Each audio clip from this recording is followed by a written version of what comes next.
오늘날 우리나라를 보면은 참 많은 면으로 꽉 막혀 있는 것 같아요. 그렇죠? 사회적으로나 정치적으로, 외교적으로, 경제적으로, 그리고 사실 교계적으로도 지금 꽉 막혀 있는 어떠한 그 프레셔를 우리가 느끼고 있습니다. 자꾸 우리가 저출산 고령화 사회가 되는 이유도 젊은이들이 그걸 느끼는 거예요. 우리가 결혼을 했지만 또 결혼을 안 한다고 하는 젊은이들도 점점 많아지고 있고, 결혼을 했어도 아이를 갖지 말자, 아이를 가져가지고 미래가 안 보인다, 왠지 이렇게 압박감 때문에 저출산은 지금 막 그냥 자연적으로 그냥 번성되고 있는 것이에요. 그러한 생각이. 근데 이러한 사회적인 상황이 왜 생기는가? 왠지 이렇게 꽉 막혀 있고 미래가 안 보인다고 스스로 느끼기 때문입니다. 돌파구가 있어야 돼요. 돌파구가. 안 되는 것을 계속 하면서 안 되는 서로와의 경쟁을 통해 서로를 죽이는 것보다 무슨 돌파구가 있어야 되는데, 과연 이 시점에 하나님께서 우리에게 허락하신 돌파구가 무엇인가? 그리고 저와 여러분들에게는, 하나님을 믿고 예수님을 믿는 저희들에게는 영적으로 하나님께서 허락하신 돌파구가 무엇일까? 이것을 같이 생각해야만 되는 것입니다. 오늘 말씀에 바리새인들이 예수님을 찾아와서 지금 예수님을 가리켜 당신이 지금 계속 강조하고 있는 하나님의 나라는 언제 임하는 것입니까? 그러니까 예수님이 대답을 하죠. 오늘 누가복음 17장 21절에 하나님의 나라는 언제 임하는 것이 아니라 이미 너희 안에 임했다, 이미 너희 안에 있는 것이다 라는 말씀을 하세요. 여러분, 이게 무슨 뜻이냐 하면은 이미 너희 가운데 임했다는 것입니다. 하나님의 나라가 언제 어느 시간에 오는 게 중요한 게 아니고 예수님이 오심으로 말미암아 이미 너희 가운데 임했다. 우리나라 번역에서는 너희 안에 임했다, 이게 원어에도 너희 안에 임했다고 나와 있는데, 바리새인들 안에 예수님을 부인했기 때문에 바리새인들 안에 임한 것은 아니죠. 예수님의 포인트는 너희들 가운데에, 영어로 보니까 in the midst of you 이렇게 나와 있는 번역도 있는데, 너희들 가운데 이미 임한 것이다라고 예수님께서 말씀을 하시잖아요. 그렇죠?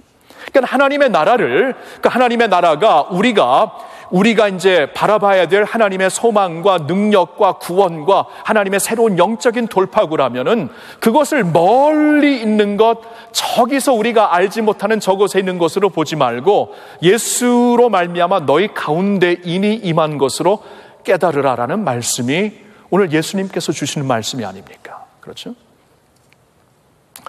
오늘날 하나님께서 우리나라를 향해 주신 돌파구가 무엇일까? 하나님께서 우리 지금 이 시점 가운데 계속 펼쳐나가시고 있는 하나님의 나라는 어디에 있는 것인가? 우리가 물어봐야 돼요. 예수님께서 너희 안에 이미 임했다고 말씀하시기 때문에.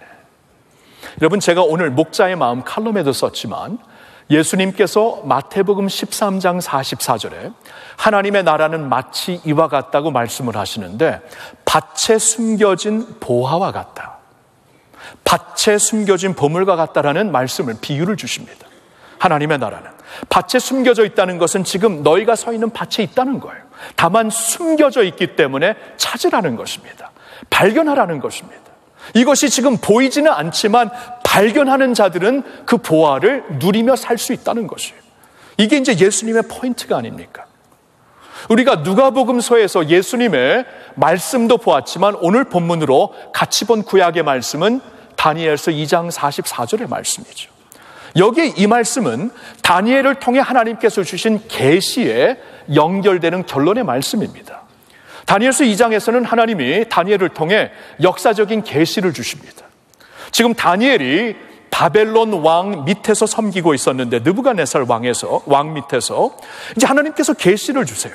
느부갓네살의 바벨론이 이제 막 피다가 질 때가 올 것이다. 그리고 그 후에는 페르시아라는 나라가 막 또 올라와서 정권을, 이 패권을 붙잡게 될 텐데 그들도 지게 되리라. 그 후에는 헬라, 그 후에는 로마, 이렇게 엄청난 대국들이 줄을 이어서 막 폈다가 지는 역사, 대국의 역사의 흥망에 대해서 쭉 말씀을 주시는 거예요. 수천 년이 걸려갖고 이 많은 나라들이 올라갔다가 내려갔다가 폈다가 지어졌다가 그러한 사이클을 보여주시는데 저 말씀이 결론입니다. 이 여러 왕들의 시대에, 이 여러 대국의 시대에 하늘의 하나님이 또 한 나라를 세우리니 이 나라만큼은 영원히 망하지도 아니할 것이요 그 국권이 다른 백성에게로 돌아가지도 아니할 것이라. 무슨 말씀입니까? 세상의 관심은 막 튀고 있는 대국의 나라, 그렇죠? 오늘날로 말하면 중국도 되고 미국도 되고 EU도 되고 이러한 대국 나라와 우리가 합하고 연합을 해야 우리의 미래가 밝다. 이거 다 틀린 말은 아니지요. 그러나 세계의 우리 모든 역사를 통해 계속 되풀이되는 사이클을 보지만 흥망의 역사입니다. 필 때가 있고 설 때가 있으면 질 때가 있고 무너질 때가 있습니다. 다 그래요, 다. 그런데 그러한 여러 시대의 왕국 가운데 그 가운데서 하나님은 동시에 당신의 나라를 조용히 그리고 확실하게 세우시고 있다. 이 나라를 발견해라. 그리고 이 나라를 위해 삶을 투자하라. 폈다가 진 나라를 위해 나의 삶, 내 자식들의 삶을 투자하면 그것은 현명한 투자가 아니다. 영원히 있을, 망하지 않을 이 나라를 위해 너의 삶을 던지고 투자하라. 그게 이제 다니엘서 2장의 말씀이에요. 그 말씀에서도 지금 막 일어나고 있는 세계의 관심사가 몰리고 있는 나라들이 아니라 하나님 나라, 너희 가운데 이미 임한 하나님의 나라, 너희 가운데에서 하나님께서 조용히 그러나 확실하게 영원히 세우고 계시는 그 나라를 발견해야 된다. 보아인데 발견해야 너 것이 된다. 이미 임한 것이다라고 말씀을 하시는 거예요. 그러면 우리에게 한번 그 포커스를 돌려봅니다. 현재 우리 한국 땅에 우리 자녀들에게 한국 사회와 정치와 한국 교계에게 하나님께서 허락하시는 이미 준비하시고 이미 이루시고 있는 하나님의 나라가 무엇인가? 그 나라의 보화가 무엇인가? 이것을 우리가 발견해야 된다는 것입니다. 제 마음속에 한 가지 우리가 분명히 발견했으면 좋겠다라고 말하고 싶은 것이 디아스포라입니다. 디아스포라. 하나님께서 우리나라 한국을 위하여서 이미 전 세계에 심어 놓으신 이 디아스포라를 하나님의 보화로 발견하라는 것입니다. 여러분, 이게 오늘날, 이게 최근에 한국의 이제 한국인들의 그 디아스포라가, 한민족 디아스포라가 세계에 얼마나 많이 살고 있는가.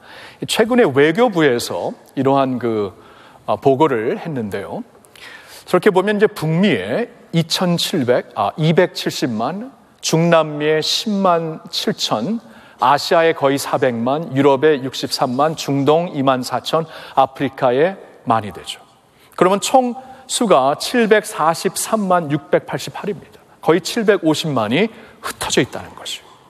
그리고 더 놀라운 것은 저는 10년 전에 그 UN 리포트를 보았기 때문에 177개국에 흩어져 있다고 저는 기억을 했는데 최근에 2017년도 외교부의 그 보고를 보니까 194개국에 흩어져 있더라고요. 194개국에.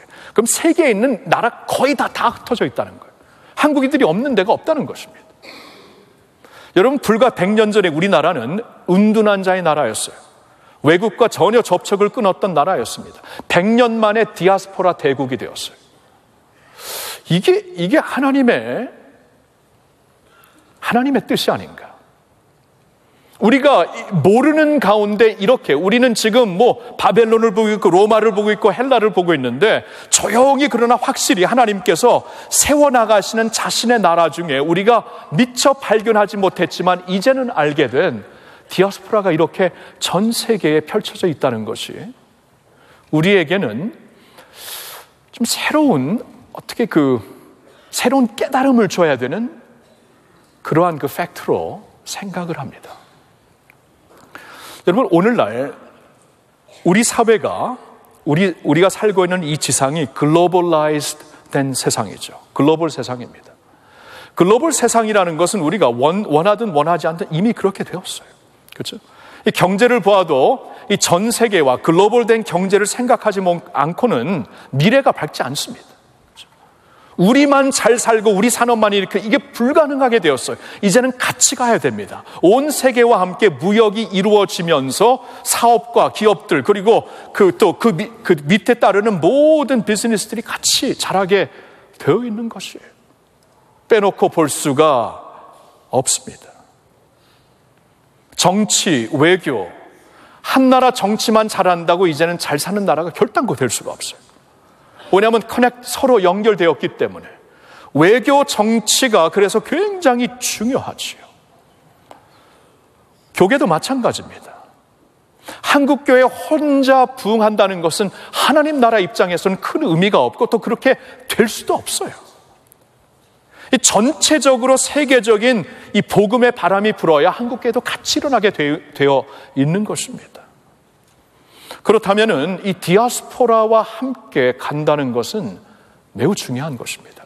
그러니까 우리가 이게 생각을 해보면은 이 디아스포라와 함께 우리나라가 이제 같이 가야만 되는, 그래야 미래가 밝아지는, 하나님께서 그래서 미리 준비해 놓으신 디아스포라를 우리가 보게 되는 것이에요. 그뿐만이 아니고 저에게 진짜 중요한 것은 교회입니다. 저에게 진짜 중요한 것은 선교입니다. 하나님 나라이기 때문에. 근데 선교적인 입장에서 보아도 디아스포라의 역할은 진짜 대단하죠. 그렇죠? 디아스포라들, 지금 디아스포라의 다음 세대들, 2세, 3세대들은 그 나라의 정서와 문화와 언어에 아주 익숙한, 능통한 사람들입니다.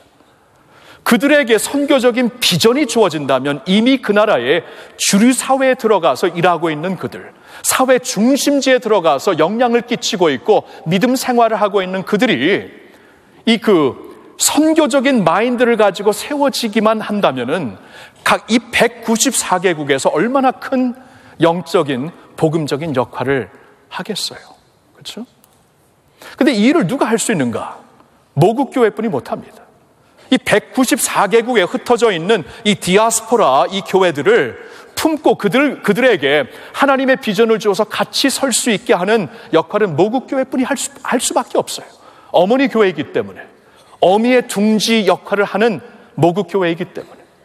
그러니까 이 디아스포라 대회가 중요한 것입니다. 디아스포라 대회를 통해 세계에 흩어져 있는 이들과 함께 우리가 주님의 비전으로 이 무장이 되고, 그뿐만이 아니고 그들의 역할이 이제 우리의 신앙뿐만이 아니고 우리 자녀들의 미래를 향해 이 외교 정치권과 또한 비즈니스 계통과 교육 계통, 하나님 나라는 모든 영역에서 이루어지는 것인데, 이런 계통에 선한 영향을 끼칠 수 있는, 우리와 함께 영향을 끼치고 같이 일어설 수 있는 하나님께서 숨겨놓으신 보화가 디아스포라다 라고 마음속에 확신을 갖게 되는 거예요. 여러분, 디아스포라가 나와는 상관이 없는 것 같은데 안 그렇습니다. 사실 하나님의 입장에서는 우리 모두 다 디아스포라예요. 아까 우리가 찬양을 했는데 본향을 향해 가고 있는 나그네예요, 우리가. 그래서 야고보서 1장 1절을 보면 하나님께서 믿는 우리를 가리켜 세상에 흩어져 있는 디아스포라야 그러시더라고요. 이 디아스포라의 컨셉이 넓게 보면은 우리 모두를 지금 포함한 것입니다.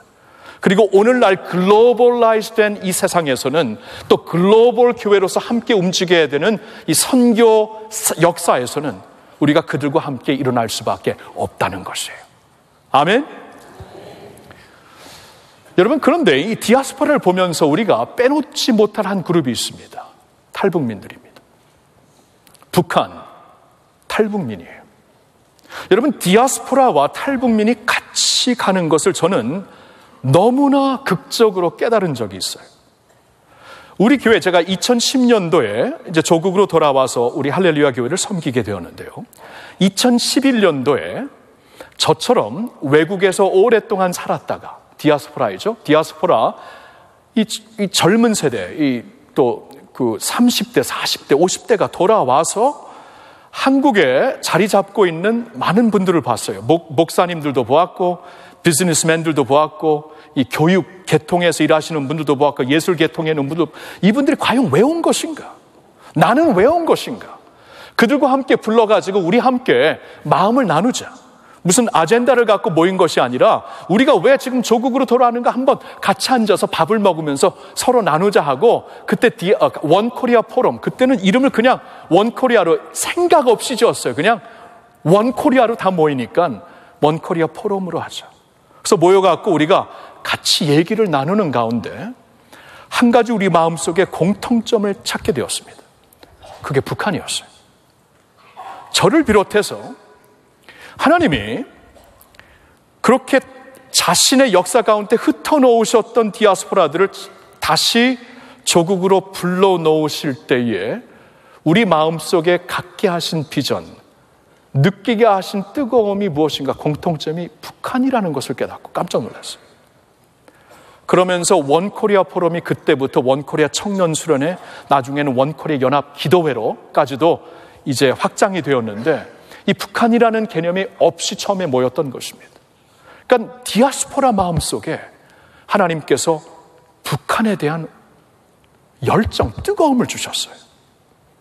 자, 하나님께서 오늘날 한국에 아까 그 유럽의 돌파구가 있으면서 탈출로가 있으면서 유럽이 새롭게 됐듯이, 만약에 한국이 지금 여러 면으로 묶여 있고 막혀 있는데 이것을 뚫을 수 있는 디아스포라의 역할이 있는데, 그 역할과 함께 반드시 같이 가야 되는 것이 무엇인가? 북한.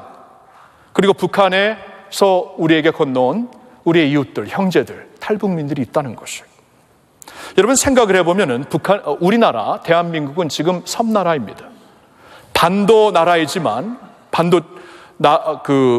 페닌슐라이지만 생각해보면 대한민국, 남한은 섬나라예요. 북한이 막혀있기 때문이죠. 자, 근데 이 섬나라로서 이렇게 발전을 했다는 것은 기적 그 자체입니다. 근데 만약에 통일이 되어서 이 섬나라가 아시아라는 대륙과, 그리고 그로 말미암아 나중에 중앙아시아, 그리고 그로 말미암아 나중에는 유럽까지 연결되는 나라가 된다면, 섬나라가 아니라 연결되는 나라가 된다면 어떠할까? 그러면서 다시 말씀드리는데, 저에게 이것보다 더 중요한 것은 영적인 일입니다. 하나님 나라를 꿈꾸며 여러분들과 함께 기도하고 그 나라를 향해 마음과 가슴을 드리는 사람으로서 제가 진짜 꿈꾸는 것은 북한이 열렸을 때, 통일이 되었을 때 북한 교회를 통해 하실 하나님의 새로운 역사를 상상해 보면서 가슴이 뛰는 것이에요. 왜냐하면 북한 교회를 한번 생각해 보시면은 지난 70년 동안 말할 수 없는 고난과 박해를 받은 곳이 북한 교회입니다. 그런데 세계 교회 역사를 보던가 성경의 초대교회 역사를 보더라도, 이스라엘 역사를 보더라도 하나님께서 자신의 교회를 정결케 하시려고 할 때 항상 박해를 허락하십니다. 박해를 허락하시어서 자신의 교회를 순결하게 하시어서 그때 하나님께서 강력하게 사용을 하시는데, 지난 70년 동안 북한의 교회가 받은 이 박해, 여러분 북한의 인권적으로 어려움을 당한 이 스케일이 유엔에서 지금 10수년째 북한이 1등이잖아요. 그 중에 북한 교회 성도들이 받는 고난은 훨씬 더 큽니다.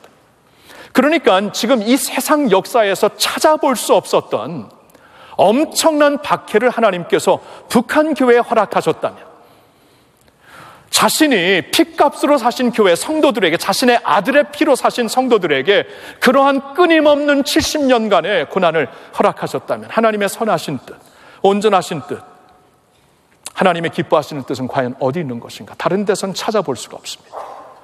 자신의 교회를 준비시키셔서 새로운 파도를 일으키시려고 하는 것이구나. 여러분 믿으세요? 저는 믿어요. 한국교회 이렇게 연약해진 것은 우리가 잘 살기 시작하면서부터, 우리의 고난과 아픔을 통해 계속된 교회의 부흥이 언제 끝났냐 하면 근데 모든 나라 그래. 세계의 모든 지도를 펴놓고 세계 교회사를 보면은 잘 살게 되었을 때, 나라가 발전하게 되었을 때 교회는 비교적으로 내리막길을 걷게 됩니다. 그런데 북한이 안 그러잖아요. 어려움이 계속되고 있잖아요. 그래서 북한을 위해 기도하시고 있는 많은 분들 중에 기도의 내용을 바꾸고 있습니다. 요사이는.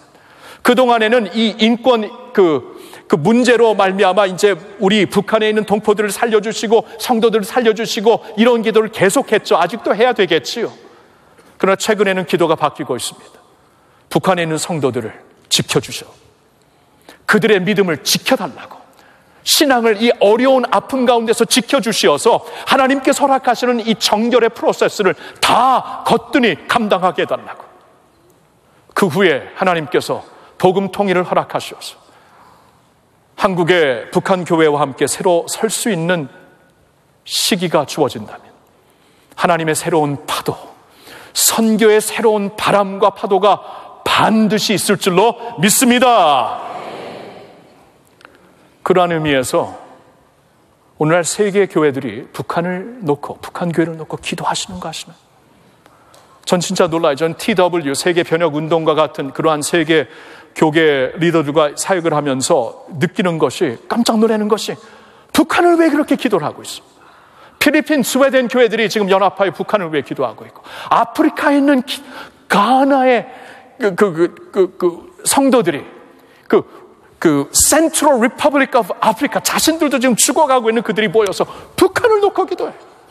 아니, 우리나라와 반대편에 있는 독일과 이런 그런 유럽 같은 데서 어떻게 저 사람들이 왜 우리 때문에 모여서 저렇게 연합하여 눈물로 기도를 하고 있는 것인가? 하나님이 주신 마음이 아니면은 불가능하죠. 하나님께서 마음을 주셨기 때문입니다. 자, 그러면 보세요. 하나님이 지금 바람을 불고 계시는 거예요. 성령의 바람을.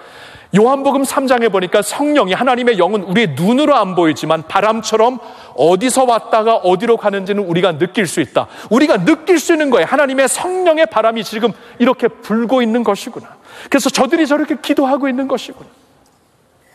그러면 그 바람을 향해 믿음의 돛을 펴서 그 바람을 타고 가야만 하나님의 나라가 세워진다는 거예요. 하나님의 통치와 축복과 능력과 은혜가 우리 가운데서도 임한다는 것이에요. 바람은 여기서 불고 있는데 바람이 안 부는 데서 자꾸 우리가 옛날식으로 옛날 것을 찾으면서 그 바람은 지나갔는데 말입니다. 이제 새로운 바람을 불고 계시는데 우리의 부대가, 터가 안 바뀌어요. 틀이 안 바뀌어요. 예수님이 그렇잖아요. 하나님의 세수를 새 부대에 담으라. 새 부대에 담아야만 이것을 받는 것이 가능한 것인데, 자꾸 옛날에 취해가지고 옛날에 있었던 그런 부흥의 취해가 그런 식으로 자꾸 갑니다. 아니에요. 지금은 성령의 새 바람을 탈 때입니다. 성령의 새 바람이 어디서 보는 건가? 저런 세계의 그림을 보면서, 야, 성령의 새 바람이 지금 디아스포라를 향해, 북한을 향해, 한반도를 향해 지금 집중적으로 불고 있구나. 근데 우리가 몰라요. 지금 온 세계가 이쪽을 향해 기도하고 있는데. 그렇다면 이제 오늘 주님의 말씀처럼 우리가 발견하라는 것입니다. 발견. 주의 나라는 밭에 감추인 보화 같은데 그 보화가 감춰 있어요. 그걸 발견해야 됩니다. 그리고 그 보화를 내 것으로 만들어야 돼요. 내 것으로 만들어서 이것을 가지고 우리가 이제 일어나야 우리 자손들이 살 수가 있고, 우리 나라가 살 수 있고, 한국 교계가 살 수 있는 줄로 믿습니다. 그런 면에서 탈북민들을 우리가 잘 받아야 돼요.